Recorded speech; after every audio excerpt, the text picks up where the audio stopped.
Welcome to AVID Chat. It's David Harpool, Jack Arnold. How's it going, Dave? Doing good. Happy Tuesday. So today we're going to talk about a research paper that I thought was pretty interesting. It's actually a little bit of the opposite of some previous research that I've read through. I've probably talked about it a number of times. And so we wanted to go through the differences between the two and talk about it a little bit more. The research paper is basically previous research had shown that incomes above $75,000, there was no increase in experienced or evaluative well-being.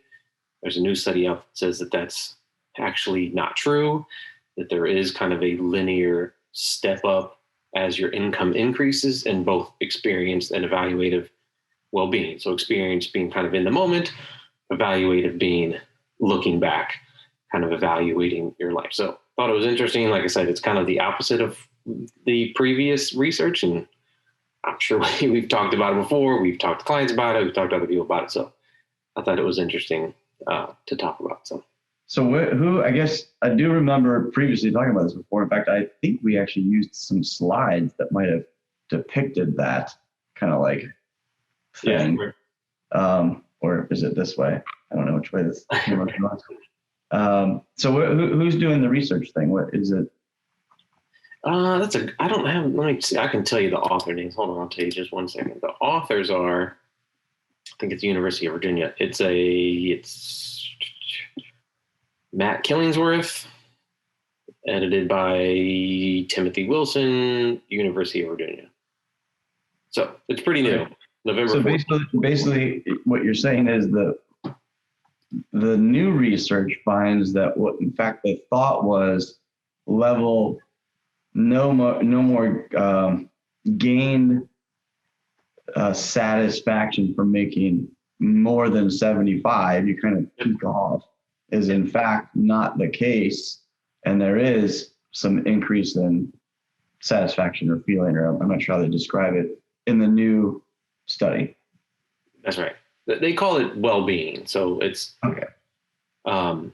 Like I said, experience and evaluative. So experience being in the moment. How are you feeling about how things are going? And then evaluative, looking back, how do you feel about how things went?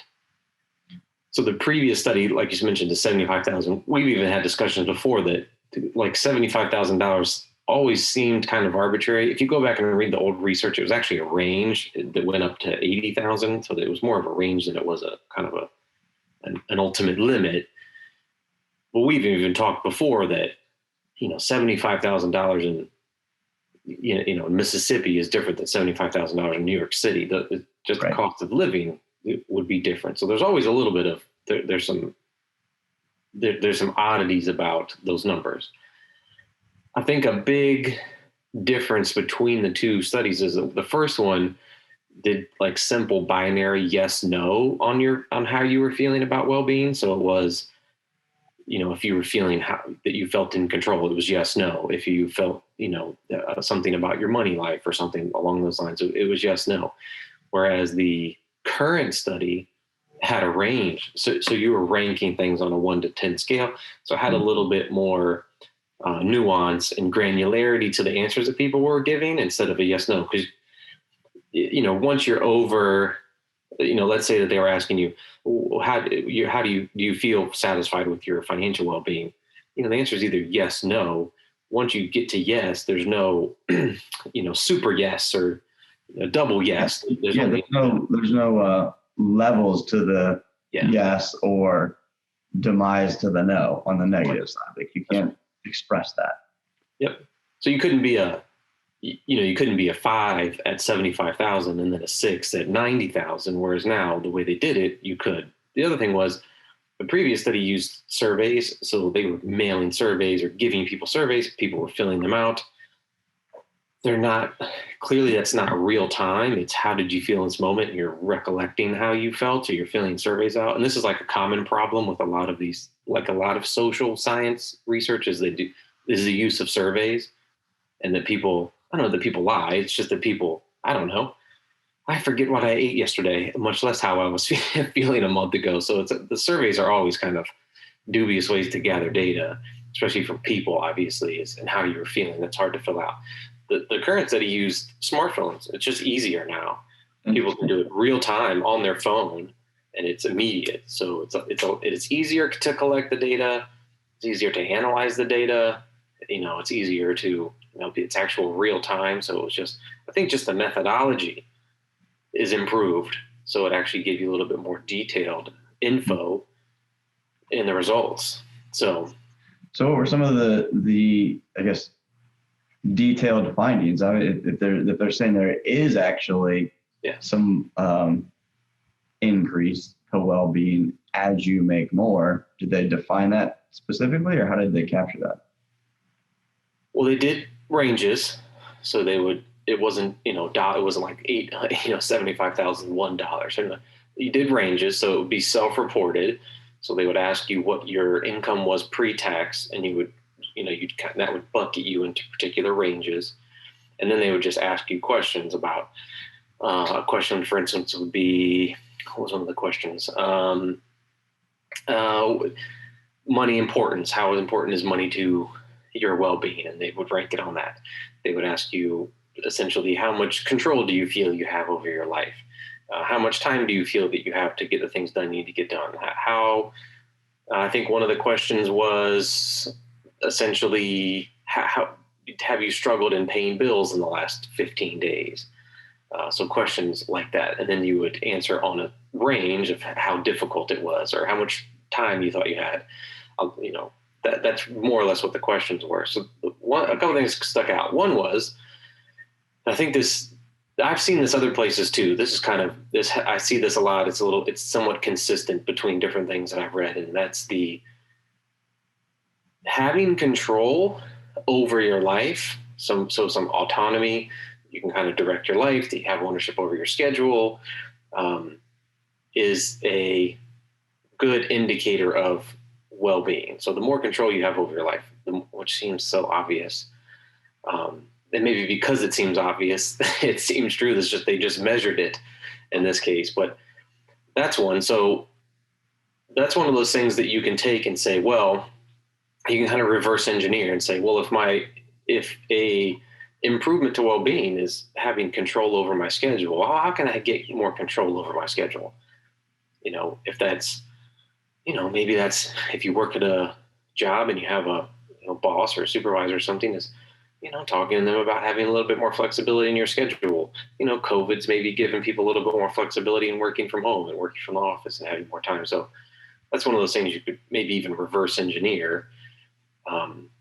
Whereas this, I think, is asking, the more money you make, the more it's likely that you have more control over your life. Whereas there's a way to get there sooner versus just waiting till, you're making more money and you're kind of at your peak earning years. Is how can you get there quicker? And maybe one of those ways would be trying to gain some more control over your schedule.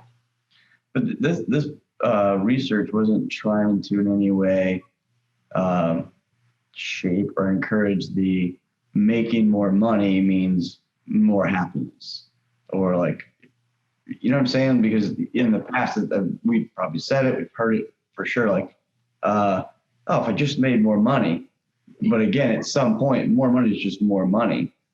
What I'm saying? It's not like it doesn't define. Like, money isn't the most important thing to me. It's great. It'd be great to have more, but what I'm saying? It wasn't trying to. I don't think it was trying to persuade in any particular direction. I think it was taking something that was a kind of a widely quoted or widely cited piece of information that above $75,000 is not an increase in well-being, taking that, improving the methodology, and seeing if that's still true. So you'll see a lot, especially in social sciences, you'll get a lot of these people trying to replicate studies and not getting the same results. Because of methodology, and just people are messy. So I think that's more or less what they're trying to do. But it does give some interesting information. But to your point, they did ask, so two questions that seem like they're the same, but they're actually different, is how important is money to your life? And people that said that money was more important, the more money they made, the more satisfaction that they had. They also asked more or less a question about, does money equate to success in your opinion? The more people that said money equals success, meaning the more money you make does mean that you're more successful, let's say, the people that said that there's a higher relationship between those two actually did less better on average in terms of well-being the more money they made, which is interesting. Yeah, very interesting. That's like if money is the focus or the driver, gotta make more, you're constantly gotta make more. Yeah. So you get to the more, and then you've already failed for the next step because it's just not a contentment spot. Yeah. Like before we started recording, we were talking about, you can say money is important. It's just a matter of fact. It is important. It's necessary in order to do the things that you're trying to do. However, whatever your feelings are about that, you can say that that's a matter of fact. It is important. It is something that is important. The second part does it define success for you? I think is a different question, even though it seems similar. As you can say, it is important. I need it. The more that I make, the more great I can have more freedom to do the things that I want to do. It is important for that. But you can also say it doesn't define my success necessarily.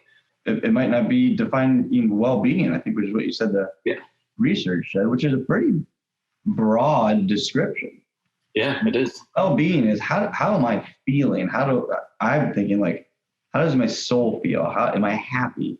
And that could be happy with my environment, with my surroundings, with my friends, with my relationship, with my, we do the true wealth, the wheel of life, and every spoke represents something. And one spoke is given to, let's call it money, finances. Yes, it's multifaceted. This is tracking one data point in its relation to well-being. But you can also have, there's other things. It's one of those things, like money is probably maybe the grease for the wheel, but it's not the only thing. It certainly makes other things easier. The other thing was, I do think that there's a level of, I think that $75,000, I think until you get to a certain point, it doesn't matter if it's 75 or 80 or 50, it doesn't matter. I think it matters on where you live.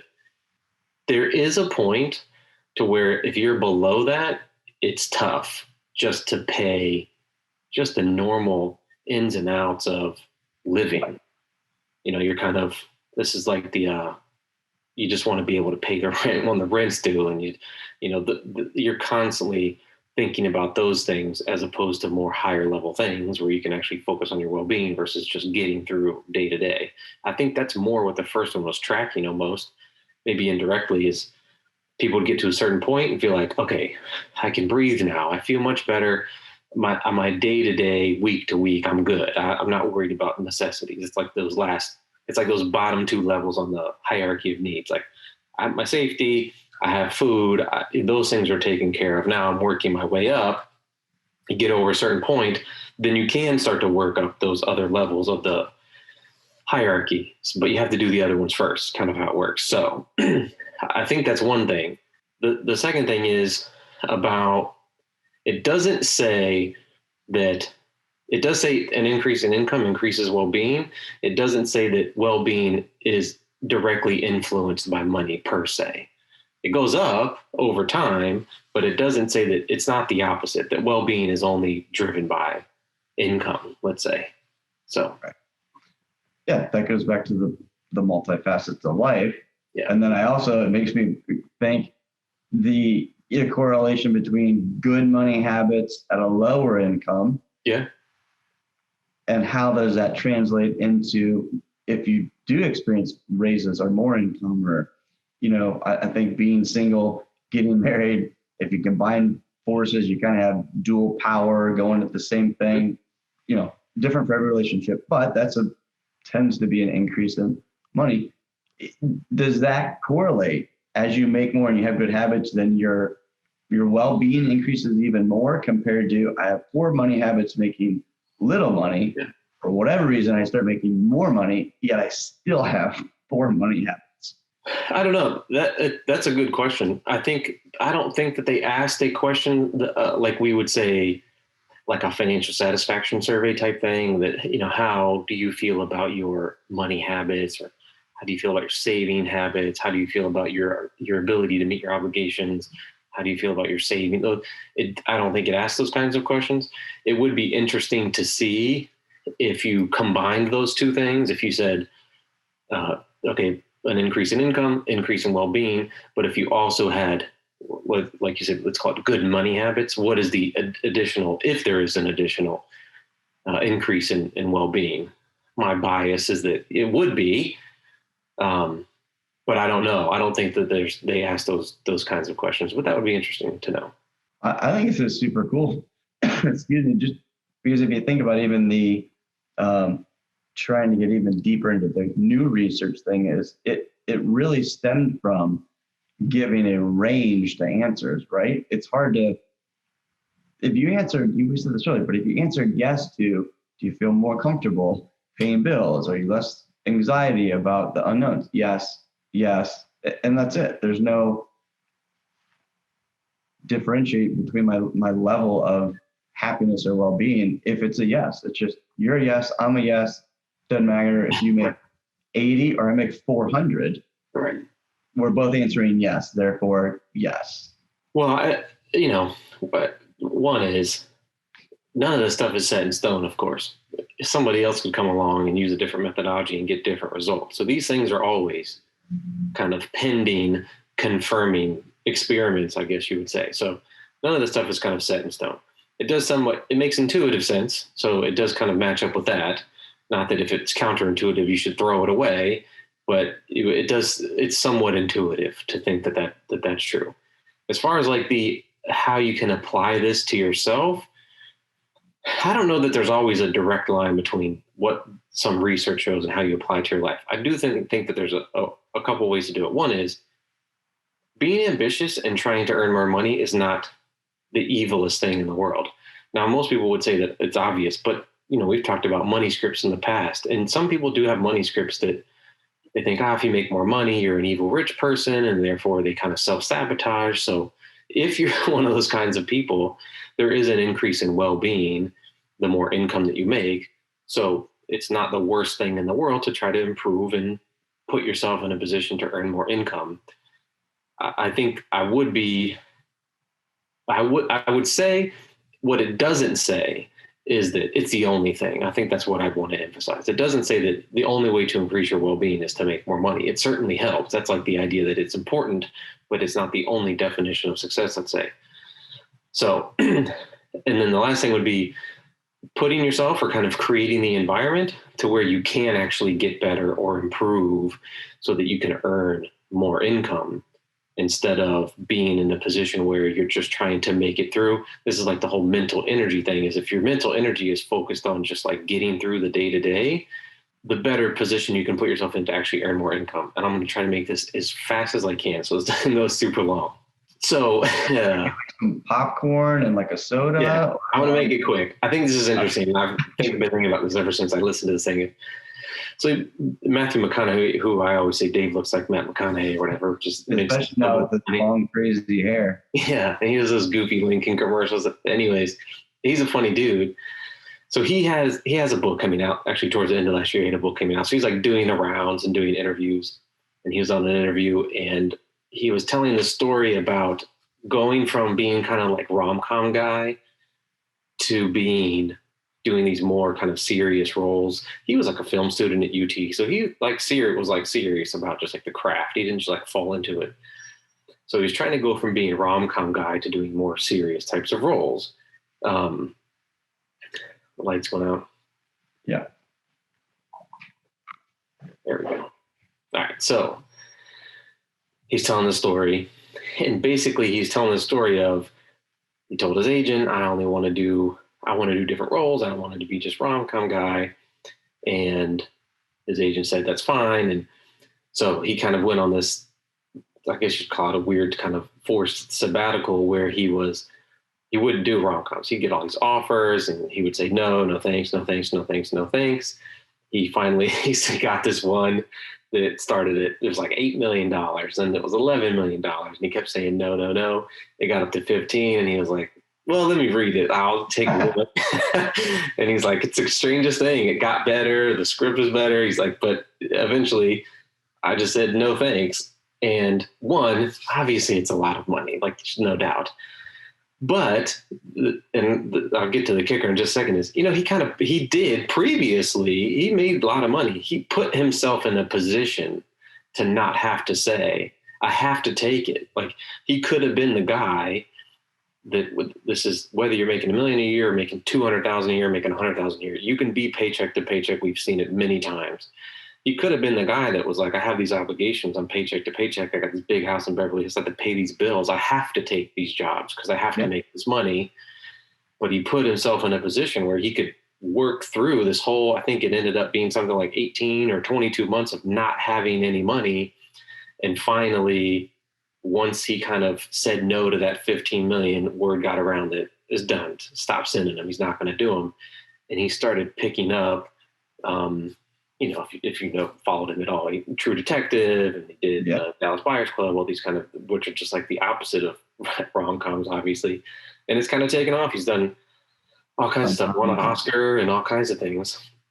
The point being is, if he was just looking to increase his well-being, he would have just taken the most money that he could possibly take. But other things were important. He wanted to do things that he really enjoyed doing, that spoke to him, and he admired the craft, and he made the sacrifice and had the slack built into the system that he could work his way into doing other things. Now, he probably makes more now than he made before, but he built the slack into the system because other things were important. This is like a really, really tortured analogy to just say that a linear straight up would seem the best way to go. But there will come times where you're going up and down. And money is not the most important thing, although it is important. It's good to know what are the other things that are important so that I can work on optimizing for those things as well. And in his case, it was doing something else. So hopefully that makes sense why I would even tell us. No, I think it's a great story, and it's spot on. I think that you emphasized the takeaway. It doesn't matter if you're 50,000 a year, 100,000, 400.